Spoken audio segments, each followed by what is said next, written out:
সেখানে যতভাবে বাংলাদেশ গভর্নমেন্টের সহযোগিতা করা দরকার সবকিছু বাংলাদেশ সরকারের থাকা উচিত ছিল, সেটা আমরা ব্যর্থ হয়েছি, সেটা আমরা দেখি নাই সফল রেসপন্সটা। আজকে পর্যন্ত 66,065 জন প্রকাশিত হিসাব অনুযায়ী শহীদ হয়েছে, যার মধ্যে 20,000 হচ্ছে শুধুমাত্র শিশু, যদি প্রকাশিত হিসাব অনুযায়ী। এর বাইরে আরো কত শহীদ হয়েছে আল্লাহ ভালো জানে। যেখানে সংবাদ কর্মীরা সংবাদ সংগ্রহ করতে গিয়ে শহীদ হয়েছেন 365 জন, যেটি প্রকাশ করা হিসাব অনুযায়ী।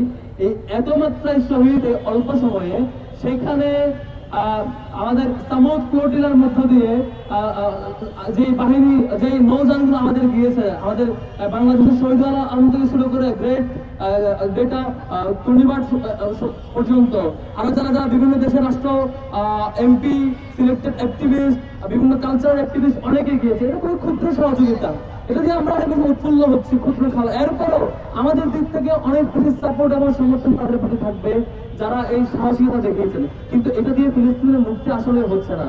বিশেষ আমাদের যে শহীদের ঘটনা, শাহাদাতের ঘটনা অনবরত ঘটছে, এখনো মারা যাচ্ছে, এখনো শহীদ হচ্ছে।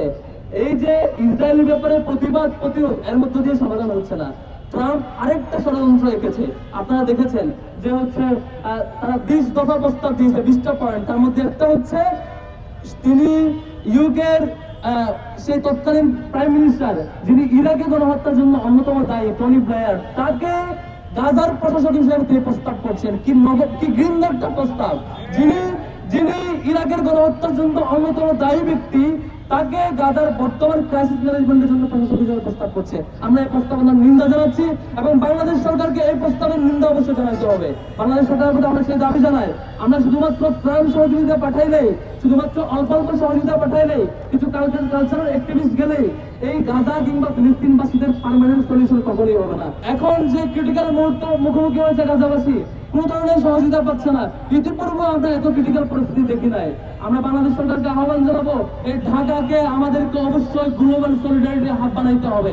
প্রাইভেট ইউনিভার্সিটিতে 300 শতাধিক ফিলিস্তিনি নাগরিককে আসবার কথা ছিল স্টুডেন্ট হিসাবে, সেটি ডিপ্লোম্যাটিক বিভিন্ন কারণে সেটি ক্যান্সেল করা হয়েছে, সেটারও আমরা নিন্দা জানাচ্ছি।